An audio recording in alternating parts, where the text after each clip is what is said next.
हाँ जी, क्या हाल चाल मेरे दोस्तों।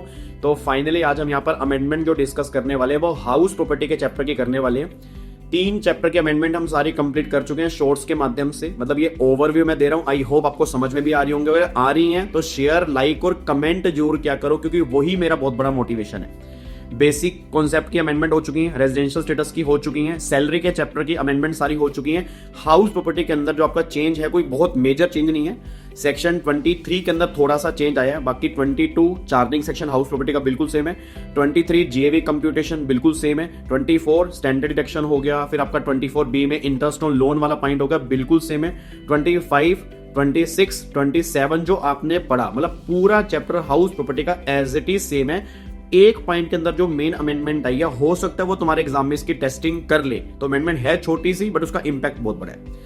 याद करो हमने वहां पे डिस्कस किया था कि आपकी जीएवी कंप्यूटेशन जो होती है उसके अंदर सेल्फ ऑक्यूपाइड मैंने कहा था, और एक मैंने कहा था डीम्ड सेल्फ ऑक्यूपाइड, और एक मैंने कहा था जो घर 12 महीने वेकेंट रहेगा उसकी जीएवी नील होती है, अगर आपको याद आ रहा हो। और वहां पर हमने डिस्कस किया था कि जो सेल्फ ऑक्यूपाइड वाला ऑप्शन है वो 2 घर के लिए मिलता है, कि 2 घर की हम जीएवी को नील बना सकते हैं, बाकी को डीम्ड लेट आउट मान के हमें जीएवी निकालनी पड़ेगी। तो बच्चा कह रहा है क्या वहां पर कोई अमेंडमेंट आई है? नहीं।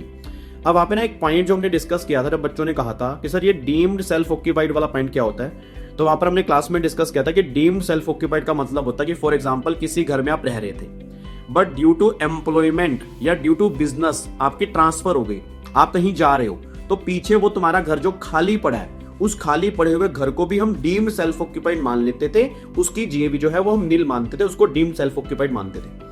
तो एक तो 12 महीने सेल्फ ऑक्यूपाइड था, वो आज भी है। एक था कि जो घर खाली पड़ा है ड्यू टू बिजनेस प्रोफेशन, उसको भी डीम्ड सेल्फ ऑक्यूपाइड मानते थे, तो उसको नील मानते थे। वहां पर बस एक अमेंडमेंट आई है, वहां पर जहां लिखा था कि ड्यू टू बिजनेस प्रोफेशन अगर वो घर खाली है, वहां पर अब गवर्नमेंट ने लिख दिया ड्यू टू एनी रीजन।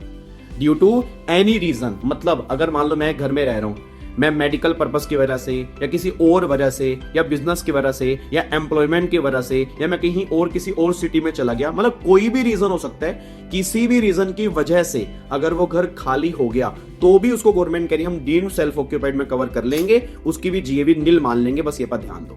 तो बिजनेस प्रोफेशन की जगह वहां पर एनी रीजन वर्ड इन्होंने ऐड कर दिया है, तो क्वेश्चन बहुत ध्यान से पढ़ना। कोई भी रीजन अगर होगा तो वो भी अब डीम्ड सेल्फ ऑक्यूपाइड में कवर हो जाएगा। बाकी 12 महीने वेकेंट वाला पहले भी था, अभी भी है, तो उसकी जीएवी नील है। बाकी पूरा चैप्टर सेम है। हाउस प्रॉपर्टी आराम से पढ़ो, छोटी सी अमेंडमेंट है। जय Hind, thank you so much.